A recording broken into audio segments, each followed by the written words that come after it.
So the delay of Grand Theft Auto 6, it sent shockwaves through the entire entertainment world, right? Officially, they told us the game just needed a little more polish, but you and I both know there's more to it. The real story, the one happening behind the curtain, is this incredible collision of corporate strategy, Wall Street panic, and a really explosive labor dispute. So what's the truth here? Was this just a choice for perfection, or was it a full-blown crisis in the making? Let's get into it and break it all down. All right, so to really get what's going on with this latest delay, you've got to look at the pattern. It's all right here. First, we just got this vague 2025 release window. Okay, fine. Then they finally gave us a hard date, May 26th, 2026. We all circled our calendars. But then, just 6 months after that, it got pushed again, this time to November 19th, 2026. See, this wasn't just a one-off little hiccup. This was a story of constantly moving goalposts. And what was the official reason they gave us for all this? One word: polish. It's the perfect corporate excuse, isn't it? You can't really argue with it. Who doesn't want a better, less buggy game? But here's the thing. When you use that same flawless excuse over and over, you start to run into what I like to call the polish paradox.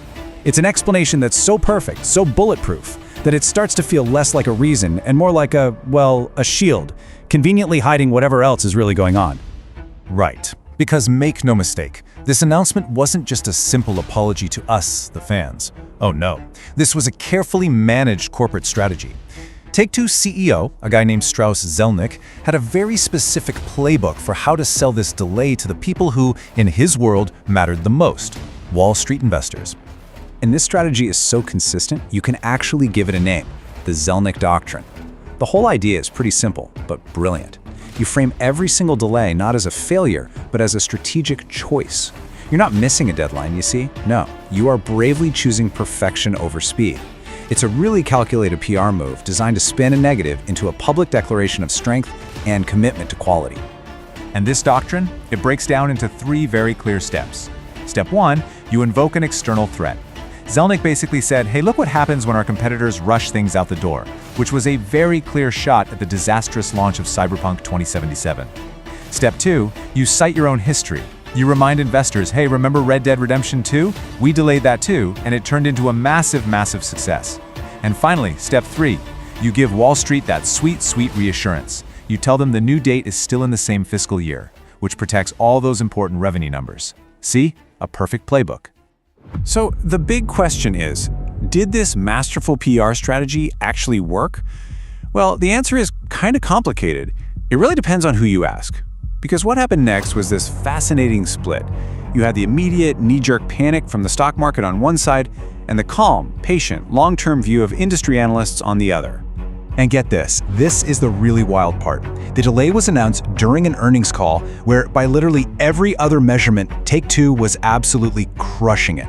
I'm talking, they announced their best second quarter in company history. The company was financially stronger than it had ever been. A total home run. But Wall Street didn't care. Not one bit.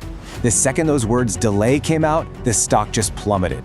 We're talking an immediate 8% drop in after-hours trading. Some reports even had it as high as 18%. The market was voting with its wallet, and the verdict was clear: a massive, massive loss of confidence. Okay, but while the market was in a full-blown panic, the seasoned industry analysts, they were the picture of calm. You had Jefferies saying, "We have been here before." UBS was like, "Good things come to those who wait." They saw the bigger picture, They remembered what happened with Red Dead Redemption 2. So for them, this stock drop wasn't a crisis, it was a buying opportunity. They knew that in the long run, a perfect GTA is worth its weight in gold. So this all leads to a huge question, right? The company's finances were rock solid. The strategy of delaying for quality is a proven winner for them. So, what was the market really freaking out about? That level of panic suggests that investors saw something else, another story, lurking just below the surface of that official, polished excuse. And that brings us to the story behind the story. It's time to peel back the curtain. Because the week that this delay was announced, it wasn't just about spreadsheets and development timelines. Oh no, it was about an absolutely explosive labor dispute that had just boiled over for everyone to see. Okay, just look at this timeline. The timing here is absolutely critical. On October 30th, Rockstar fires between 30 and 40 employees. The very next day, October 31st, a major union publicly accuses the company of ruthless union busting. Less than a week later, on the morning of November 6th, that same union is holding protests outside their offices. And then, that same evening, Take-Two announces the GTA V6 delay. I mean, come on, the timing is it's too close to be a coincidence. And right at the heart of this whole thing are two completely different stories that just cannot both be true. Rockstar says the employees were fired for gross misconduct, leaking confidential info on what they called a public forum. But the union, IWGB, says no, they were fired for trade union activity, and they were just discussing working conditions in what they called a private Discord. So, one side calls it enforcing a leak policy, the other calls it a blatant, ruthless act of union busting. Two totally different worlds. So, the obvious question is, did the firings directly cause the delay? Well, according to some really solid reporting from Jason Schreier at Bloomberg, who talked to people inside the company, the answer is actually no. And this is a really critical distinction. The game probably needed more time anyway. The delay was announced on November 6th for one simple reason. That's when the earnings call was scheduled.